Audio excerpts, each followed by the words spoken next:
Sou o professor Ed Wilson e esse é um vídeo de apresentação do Neander.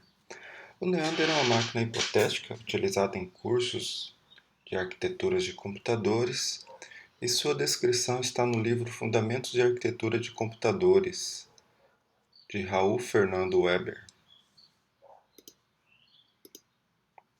Então essa é a interface do simulador Neander.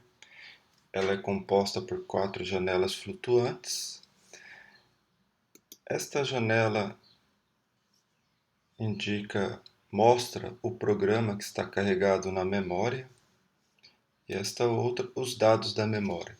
Percebam que a memória do computador Neander é de 256 posições e ela compartilha tanto os dados como também os programas. A janela indica os mnemônicos utilizados no programa, bem como seu código decimal e os parâmetros utilizados. Essa é a janela principal do Neander, composta pela uma barra de menus, os registradores, alguns registradores, e mostra algumas outras informações.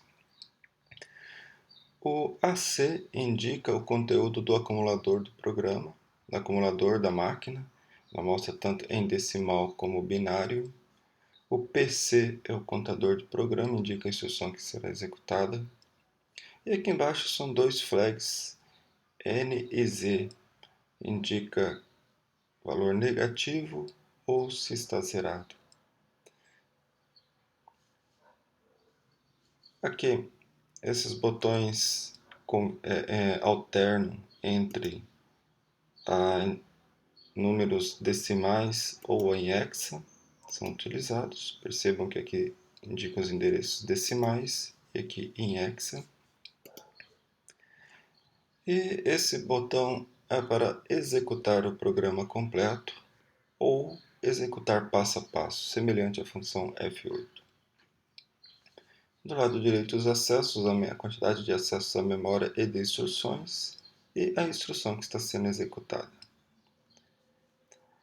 O menu Arquivo ele permite carregar um programa para um arquivo para a memória ou salvar o conteúdo da memória em um arquivo ou em arquivo texto.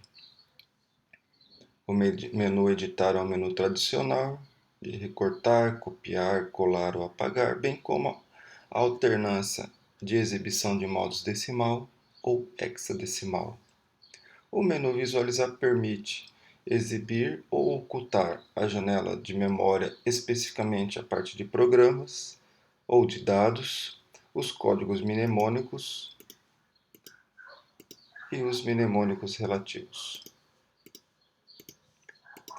O menu Executar permite executar ou rodar o programa completo, permite executar instruções passo a passo, alterna o conteúdo do acumulador, por exemplo, alternar o acumulador para 2. Percebe que ele alterou aqui e mostra a execução em binário. Alterna o PC ou zera o PC. É sempre interessante e importante quando for executar um programa, zerar o PC, bem como o acumulador do programa. E por fim, o menu Ajuda, que mostra apenas uma janela sobre. Então, aqui vocês podem verificar que na memória o contador de programa ele está zerado, quando inicializa ele zera, e o simulador ele não separa programa de dados. Recomenda-se que a primeira metade da memória, endereçada de 0 a 127, seja utilizado para programa e de 128 até 255 para dados. Mas percebam que para o simulador é uma memória compartilhada entre programa e dados. Então esta é a primeira apresentação do Neander, que dá uma visão geral da máquina hipotética Neander, e nos próximos vídeos serão apresentados alguns programas para essa máquina.